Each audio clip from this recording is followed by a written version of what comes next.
How's it going, everybody? AdRicker here. I've gotten a couple comments recently in my videos asking what frame rates I use for my videos, also what kinds of frame rates are best for various different types of productions and even cameras and drones. I thought I'd make a video explaining my thought process about it all.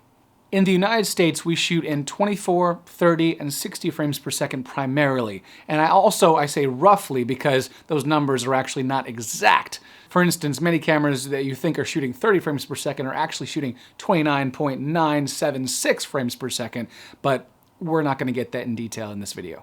Other countries across the pond and around the world may also shoot in 25 frames per second or 50 frames per second, but right now we're just talking about 24, 30, and 60. First of all, let's talk about 30 frames per second. I would consider this to be the standard frame rate. Now, this is what I'm shooting this video right now in. I'm exporting the video at 60 frames per second so I can kind of incorporate all these frame rates and I can show you the difference. But right now, this is 30 frames per second. And this is what you're going to see most on YouTube, I would surmise. You could also see this on television, news, talk shows. You might see 30 frames per second in sitcoms, other television shows, and maybe industrial videos that you watch. Now, even though 30 frames per second is a very standard frame rate that any video player is going to play well, any display is going to display properly, and any video editor is going to be able to export out properly, it doesn't really, at least in my experience and many other people's opinions, add much of a cinematic storytelling characteristic to the video. That's where 24 frames per second comes in. Now, 24 frames per second, that's 6 less frames per second flipping by your eye than 30. But I feel, and many cinematographers and videographers also feel, that 24 frames per second gives a more cinematic, maybe artistic characteristic to the video that we're shooting. And you'll see 24 frames per second on the majority of movies that you'll see in the cinema. If I'm shooting a wedding, I'm definitely going to use 24 frames per second. It just adds more of a, a production value to the video. It almost looks like it's more expensive and more movie-like. Now, I'm not going to say lifelike. Lifelike is more like what you might see at 60 frames per second. But we're not all looking for lifelike videography and cinematography. Just like a painting doesn't always look lifelike. I mean, yes, it may be done very well, but it doesn't look like a perfect snapshot of the environment or the object or the person that's being portrayed in the painting. Those same details and maybe artistic choices kind of translate into videography and cinematography as well, both with colorization and lighting and also frame rate. Now, the downside to using 24 frames per second as opposed to 30 is that if you do a quick motion, you're going to see a lot of image stuttering, where you can almost see every single frame go by in a fast panning or fast zooming or fast camera movement of some sort.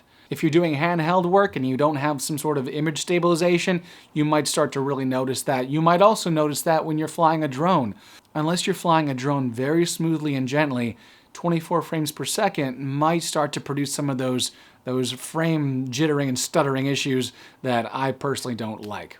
And don't even get me started about trying to use 24 frames per second on a GoPro on an FPV quad racer.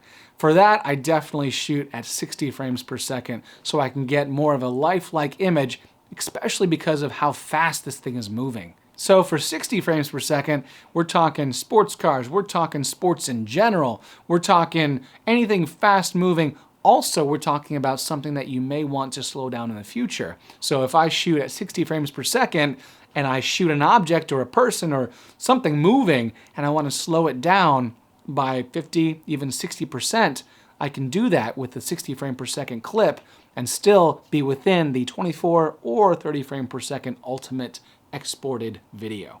So I've shot some football in 60 frames per second in the past. I've shot some sports cars at 60 frames per second. And the beauty about that was that I could either keep it at 60 and have a very smooth video, or I could export at a lower frame rate, like 30 or even 24, and I can still maintain that footage, or I can slow it down and still be within the frame per second constraints of the product that I'm exporting.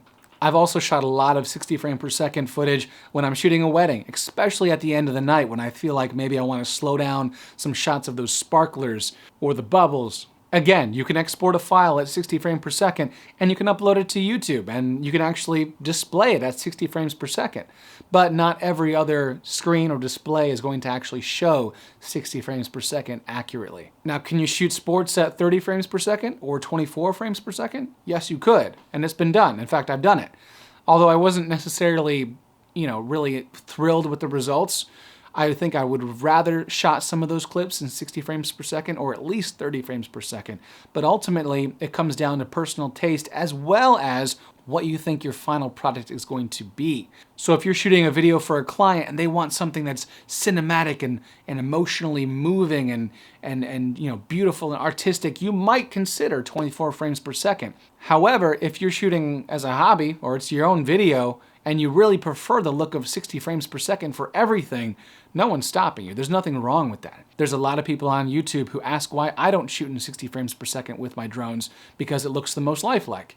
And I said, well, I don't want it to look lifelike. I want it to look cinematic. And I don't get that cinematic look or that feel with 60 frames per second. I just don't. I also personally think that a lot of 30 frame per second video footage looks a little on the cheap side, almost like it's lacking in production value. And simply turning it to 24 instantly makes my brain think, okay, you got my attention. Again, that's personal choice and viewing habits on my part. Now, you also have televisions that display smooth motion and override anything. A movie could be shot in 24 frames per second, or a television show could be shot in 30 frames per second. You get it on one of those smooth motion TVs that they've been making the last 5 years, and everything looks smooth and lifelike and 60 frames per second, and some people love it. I personally don't love it, and I'll turn that feature off whenever I get the chance, because that wasn't how the cinematographer meant for that show or that movie to be watched. Now, what if you have a bunch of different video clips shot at 60, at 30, at 24, and you want to put it all together in one video? How are you gonna do it? Well, I kinda did that in this video. I exported at 60, so I incorporated 24, 30, and 60 all into the same video, and it worked out. The frame per second container was big enough to house all 3 frame rates. But I have not had good luck taking a 30 frame per second clip and putting it into a 24 frame per second timeline. The math just doesn't add up, and you're eliminating frames, and you end up getting kind of like this weird hiccup every couple tenths of a second in the video. However, reversing that seems to be better. I haven't had so much of an issue putting a 24 frame per second footage clip into a 30 frame per second editing timeline. I've also had good experiences putting a 60 frame per second clip into a 24 frame per second timeline. Something with the math and how the frames get dropped or not, it just ends up working out better that way.